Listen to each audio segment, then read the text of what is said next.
Dieu, dans sa bonté, est à ce point attentif à la nature humaine qu'il adapte son discours, si bien que ses paroles se sont exprimées dans les langues des hommes, en devenant semblables à la façon de parler de l'homme, tout comme la parole éternelle du Père s'est faite semblable à l'homme, en assumant la faiblesse de la nature humaine. Pour nous atteindre et nous toucher, l'Écriture parle de l'amour de Dieu. Elle parle dans notre langue. Et c'est un signe d'amour. Elle parle de charité divine, mais aussi, et d'abord, elle parle charité, parce qu'elle parle homme aux hommes. Autrement dit, dans sa façon de parler à l'homme, Dieu n'institue pas un langage propre, une langue sacrée. Il y a une parole de Dieu, mais par une langue de Dieu. Car le but de la parole de Dieu, c'est que l'homme écoute. Écoute Israël, Deutéronome 6,4.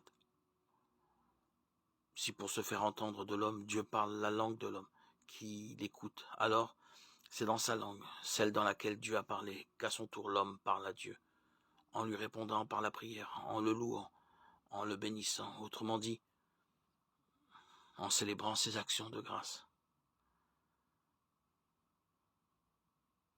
Tu es toute mon espérance, Seigneur.